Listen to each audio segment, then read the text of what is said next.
इसी तरह शादीशुदा जिंदगी में इंसान की जिस्मानी जरूरत का भी जिनसी जरूरत का भी एक साइकिल होता है। नौब्याहता जोड़े आपस में ज्यादा जल्दी मिलते हैं, बुढ़ापा आ जाता है तो ज्यादा वक्फा हो जाता है। लेकिन शरीयत की तालीमात को देखें तो यूं महसूस होता है कि एक हफ्ते का वक्फा एक मुनासिब वक्फा ख्याल किया गया है जिस पर जिंदगी का लंबा अरसा इंसान अमल कर सकता है। इसलिए हदीस मुबारक में है, जुमा का दिन चूंकि शरीयत के मुताबिक वीकेंड का दिन होता है, छुट्टी का दिन होता है, तो फरमाया नबी इस्लाम ने, मन गस्सला वगतसला यौमुल जुमाते, जो खाविन जुमा के दिन खुद भी नहाए और बीवी को भी नहलाए। तो इशारा है कि मियाँ बीवी आपस में मिले।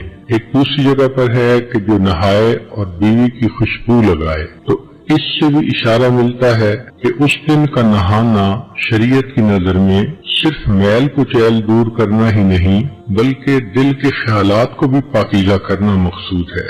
उसके बाद फिर वो बंदा जल्दी अगर जुमा की नमाज के लिए चले तो हदीस पाक में उसके फजाइल आए हैं।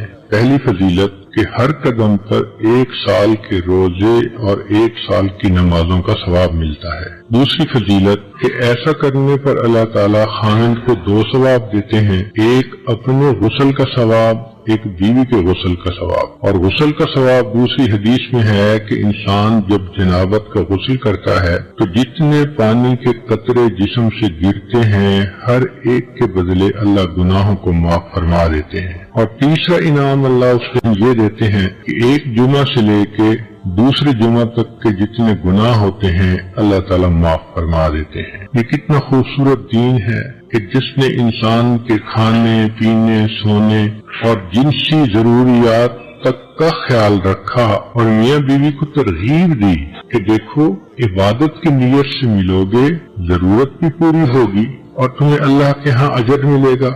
इसको कहते हैं हम खुरमा व हम सवाब, खजूर भी खाओ और सवाब भी पाओ।